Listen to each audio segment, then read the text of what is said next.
A news story comes up and it happens, and immediately after the fact, we don't get a lot of answers, and we're all kind of looking at it saying, what the hell is going on here? We need to know more. And this incident happened on Mother's Day, in which a mom was just simply walking with her daughter. Here's some video right outside. This happened, surveillance video. You see the little mother and daughter there walking. They're both, it looks like, in green on Mother's Day, having a little walk. And then you see this woman here who's sort of yelling at them, seems agitated, and then walks into one of these areas. So the way we first heard this story was that a woman was out walking with her daughter. This random stranger comes up and grabs her daughter and tries to pull her away, maybe trying to kidnap her. And then they were having a hard time finding this woman. They just tracked her down within the last couple of days, and we've gotten some more answers about this. And the answers are kind of shocking, to be honest with you. So this woman told police, or told deputies in Daytona Beach, that she was jealous. She was walking along. She saw this mom and this daughter holding hands, walking along, and she, in the past, has had her daughter taken away. She got triggered, according to the sheriff. She got jealous, and she grabbed this child. She tells the deputy not to steal the child or kidnap the child or human traffic this child, but because she was upset about her parenting situation. And so it's one of those kind of icky stories. We don't really like telling stories about someone who clearly has a mental illness history, as you can see in the sub headline there. And she is struggling with some things, but we also can't just stop the story where it is and have people out in Daytona Beach thinking folks are just stealing kids for no reason out there. So kind of a crazy situation. Hopefully this woman gets some help. It really left this little kid terrified. And so we actually spoke to the little one and her dad today, and she gave us an interesting answer of what she thought might have been going on at the time. You see, she was at school. Mom was walking her home from school. She lost a tooth. And to kids, these teeth are so valuable.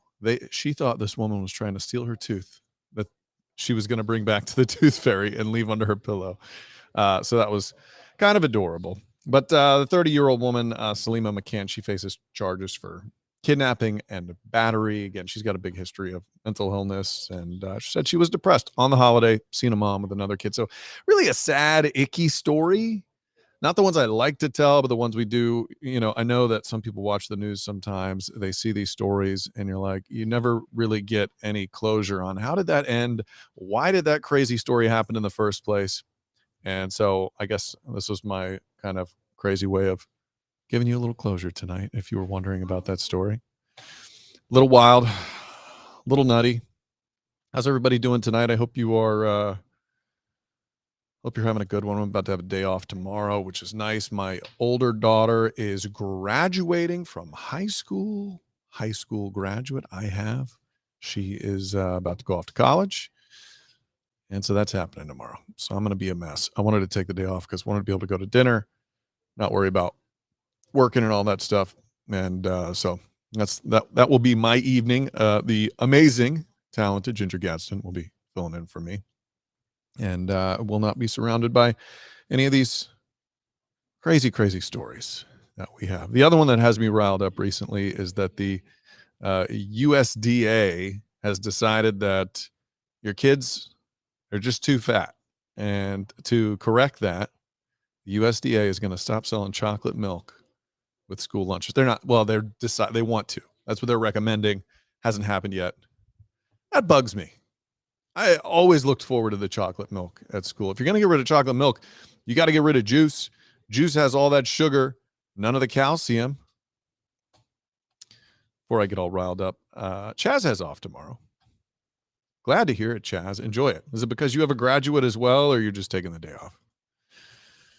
Donna says, congratulations on having a graduate. I'm very proud. She's amazing. She's turning out way better than I could have expected coming from me. Fortunately, my wife is in the mix, or that child would have been, who knows what would have happened to her or the other ones that were still churning out at the Austin house. But it is an exciting day. Oh, Chaz, you work weekends, so you have You have that. Good. I used to work weekends back in the day too, and having Friday off so you can at least have a Friday night with your friends or your family. I feel like that's a pretty big deal. That'll that can keep you going on some tough, especially I used to work weekend nights. The news business is filled with crazy schedules. I have a good one now, but it's still crazy. I work from 2:30 p.m. and I get home at midnight. I do get a dinner break in between where I run home and check in with the family, which is a nice time to get to see them. It's very nice that my work lets me do that, but I miss a lot of stuff. I'm late to games. I'm late to the banquets. I'm always running in, slinking in after the fact. So the other parents get used to seeing me. So, but yeah, we've got some exciting stuff for tomorrow. We're gonna enjoy it. Gonna have a little dinner afterwards, and that'll be my evening. So I will not be on the news desk. Thank you guys for those of you who are joining us. What do we got? We got Thomas joining us here. Off Sundays and Mondays. Love Mondays because everybody's working. I'm by the pool with my son. That is how you do it. You have to enjoy what you have, whatever it is. When I used to work the morning show on this shift, or not in this shift, but in this building, I would come in at 3:30 in the morning. I'd get out of here at 12:30, and I was exhausted all the time. I was mentally and physically exhausted. But the nice thing was I was home with my kids for most of the day. They got out of school. I was there. I was like this zombie stay-at-home dad who actually got to have a job. So my point is you are doing what you should do, which is spin it to whatever makes it positive for you. That's what you have to do to survive this thing. And when you do have Mondays off, yeah, you can go to the store and it's not busy. You can go get your doctor's appointments in, which is very nice. I'm rambling on tonight, but I hope that you guys have a good Thursday. I'll check back in with you on Friday when I'm back, and we'll have a full newscast for you. If you're getting sick of the Netflix or the Amazon Prime or whatever, Disney Plus, turn on the old school news. Do something crazy. Just watch the 11 o'clock news on Channel 6, the CBS affiliate in Orlando. Thanks for watching. Hope you have a fantastic